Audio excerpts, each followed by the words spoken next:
Episode की शुरुआत में हम देखते हैं जी फाइटर्स और अरिंसु आमने सामने होते हैं। गोकू पूछता है कि तुम लोग कौन हो। अरिंसु बताने ही वाली होती है कि बीच में माजिन को बोलता है मैं हूँ माजिन को। फिर अरिंसु माजिन को वो कहती है कि तुम्हें बीच में बोलने को किसने कहा है, जब तक कहा ना जाए नहीं बोला करो। फिर वो अपने आप को इंट्रोड्यूस करती है, वो कहती है मैं हूँ ग्लिन अरिंसु। और फिर पीछे से माजिन डू भी अपने आप को इंट्रोड्यूस करता है, कहता है मेरा नाम है माजिन डू और मुझे चॉकलेट कुकीज बहुत ज्यादा पसंद है। ग्लोरियो हैरान था क्योंकि उसे माजिन को और माजिन डू नहीं पता था। वो सोचता है कि आखिर अरिंसु का प्लान क्या है। तभी बुल्मा पिकलो से कहती है कि ये तुम्हें माजिन बू की तरह नहीं लगते, और पिकलो भी कहता है हाँ ये बिल्कुल उसी की तरह है। तभी गोकू की नजर पड़ती है ड्रैगन बॉल के ऊपर जो कि माजिन कू के हाथ में थी। गोकू कहता है क्या वो तुम ही थे जैसे तामागामी नंबर 1 को हराया, पर माजिन कू स्माइल के साथ बोलता है नहीं, वो मेरा छोटा भाई था जिसने उसे हराया था। गोकू ये सुन के कंफ्यूज हो जाता है, वो कहता है इसमें प्राउड होने वाली क्या बात है। फिर पीछे से सुप्रीम काय आता है और वो बोलता है कि हम बहुत समय बाद मिले हैं। फिर अरिंसु कहती है कि अगर मैं गलत नहीं हूँ तो तुम नहारे हो ना, तुम तो वैसे ही छोटे से हो जैसे पहले हुआ करते थे। दरअसल आखिरी दफा ये सिर्फ बचपन में ही मिले थे। तब सुप्रीम काय कहता है कि मुझे गोमा ने ड्रैगन बॉल से विश मांग के बच्चा बना दिया है और मेरे दोस्तों को भी। तो अरिंसु कहती है अच्छा तो ये है तुम्हारा रीजन ड्रैगन बॉल कलेक्ट करने का,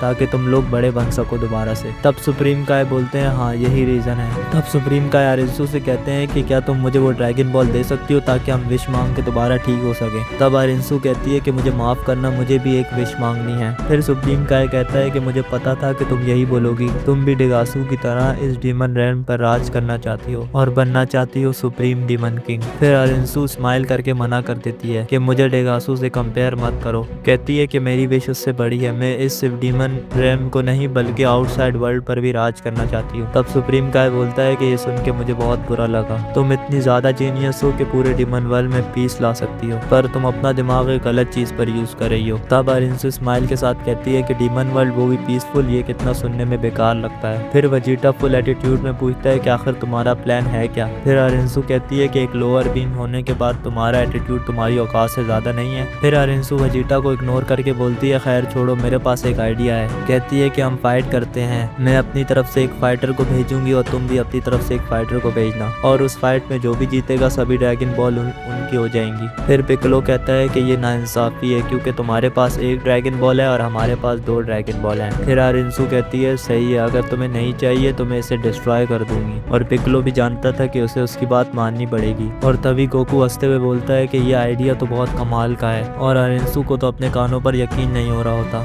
दरअसल वो भी नहीं जानती कि गोकू को लड़ना कितना पसंद है, पर पिकलो कहता है कि वो कुछ ज्यादा ही कॉन्फिडेंट लग रही है, मेरे हिसाब से वो माजिन सच में ज्यादा ताकतवर है। फिर गोकू कहता है कि फिक्र मत करो, मैं उन्हें देख लूंगा। तभी वेजिटा गोकू के आगे कूद जाता है, बोलता है कि किसने कहा कि तुम लड़ाई करने जाओगे, हमारी टीम में से लड़ने के लिए मैं जाऊंगा, जहाँ इसका फैसला होगा रॉक पेपर सीजर से। और इस मर्तबा गोकू साफ मना कर देता है, वो कहता है कि तुम पहले ही तामागामी से लड़ चुके हो, अब ये टर्न मेरी है। और फिर वेजिटा कहता है कि तुमने भी एक तामागामी को हराया और मैंने भी, अब हम फैसला करेंगे रॉक पेपर सीजर से। ये दोनों तो खुद ही लड़ने लगे थे। तभी बुल्मा बीच में आ जाती है और बुल्मा बोलती है कि हम टर्न वाइज चलेंगे, इस हिसाब से टर्न है गोकू की। बुल्मा के आगे वेजिटा कहाँ ही बहस कर सकता था। फिर वो गोकू को लड़ने देता है और ये सब होने के बाद गोकू मैदान में उतर जाता है और माजिन को अपनी बॉल अरिंसु को दे देता है और वो मैदान में कूद जाता है। अरिंसु हैरान हो जाती है, वो कहती है कि ये अगर लड़ने गया तो हम यकीनन हार जाएंगे। वो बोलती है कि तुमसे कहा किसने कि तुम लड़ने जा सकते हो। वो कहती है कि बकवास बंद करो और यहाँ वापस आओ। वो माजिन डू को ऑर्डर देती है गोकू से लड़ने के लिए, और अब एक अल्टीमेट बैटल होने वाला था गोकू वर्सेस माजिन डू के बीच में। और गोकू का एक भी पंच माजिन डू के ऊपर वर्क नहीं कर रहा था,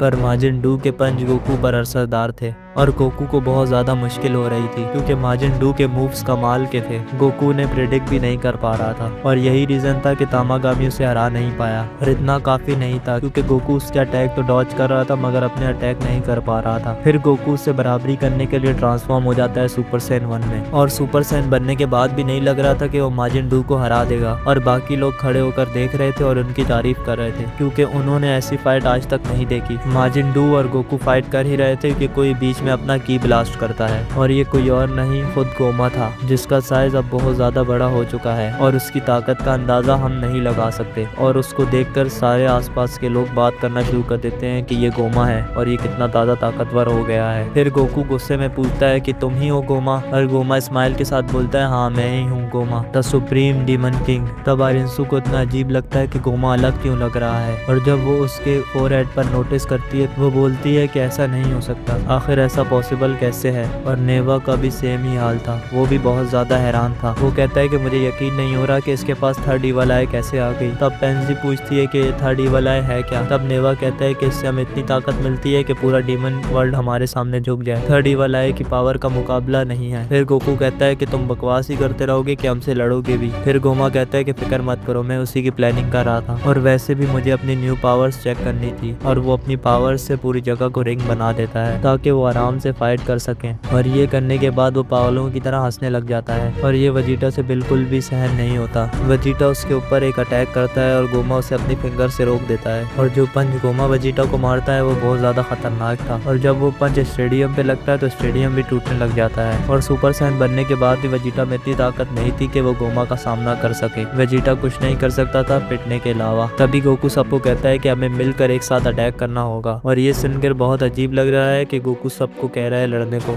और ये बात बुल्मा को भी बहुत अजीब लगी थी। बुल्मा कहती है कि मुझे लगा नहीं था कि मैं ये वर्ड सुनूंगी, खासकर गोकू के मुंह से। तब गोकू ने सेंस कर लिया होगा कि थर्ड ईवल आई की ताकत कितनी ज्यादा है। फिर गोकू, वेजिटा, पिक्लो तीनों अटैक करते हैं, पर तीनों का अटैक किसी काम का नहीं था। फिर बुल्मा अरिंसू को कहती है कि तुमने कहा था ये दोनों भी बहुत अच्छे फाइटर हैं, तो तुम इन्हें क्यों नहीं भेजती। और फिर अरिंसू थोड़ा सोचती है क्योंकि इसके अलावा उसके पास कोई रास्ता नहीं था, क्योंकि अगर गोमा के पास इतनी ताकत रही तो वो कभी सुप्रीम डीमन किंग नहीं बन पाएगी। और फिर वो माजिंडू और माजिनकू दोनों को ऑर्डर देती है उनसे लड़ने के लिए। और दूसरी तरफ नेवा भी तामागामी नंबर 1 को ऑर्डर दे देता है और वो सभी मिलकर बहुत अच्छा टीम वर्क दिखाते हैं। फिर माजिंडू गोमा के दोनों हाथ पकड़ लेता है और सब मिलकर अटैक करते हैं, पर गोमा की पावर के सामने ये वर्क नहीं करता। फिर जैसे ही धुआं हटता है वो देखता है तामागामी नंबर 1 को, जो पूरी ताकत के साथ अटैक करता है और वो तामागामी के सारे अटैक को डिफ्लेक्ट कर रहा था। अब गोमा जिरेन की तरह एक जगह पे खड़े हो जाता है और एक एक करके सब अपने स्पेशल मूव का यूज करते हैं, पर किसी एक का अटैक भी गोमा को नहीं लगता। वो सारे अटैक ही बिना किसी प्रॉब्लम के रोक देता है, मानो वो सच में जिरेन ही है। एक साथ मिलकर लड़ने के बाद भी इनके पास इतनी ताकत नहीं थी कि वो गोमा की स्पीड को मैच कर सकें। और इतने सारे अटैक के बाद वेजिटा की हालत भी खराब हो चुकी थी। वेजिटा कहता है कि मुझे बग कैंडी दे दो। जब गोकू पाउच निकालने वाला होता है फिर उसे रियलाइज होता है कि उसने उसे कहीं गिरा दिया, और ये सुनने के बाद वेजिटा बेहोश हो जाता है। और गोकू भी गिरने ही वाला था पर गोमा उसे रोक लेता है और अपनी फुल पावर से अटैक करता है गोकू के ऊपर, मानो गोकू का खेल खत्म हो ही गया था। और तभी बीच में आ जाते हैं माजिंडू और तामागामी नंबर 1, और गोकू को इतना ही टाइम चाहिए था ट्रांसफॉर्म होने के लिए। और फाइनली वो ट्रांसफॉर्म हो जाता है लेजेंडरी सुपर सैयन 3 में। और अब सुपर सैयन 3 बनने के बाद क्या गोकू हरा पाएगा गोमा को? मुझे लगता है कि इन्हें अभी भी फ्यूजन की जरूरत है, और अब आगे क्या होगा ये हमें पता चलेगा अगले एपिसोड में। अगर वीडियो अच्छी लगी हो तो चैनल को सब्सक्राइब करो,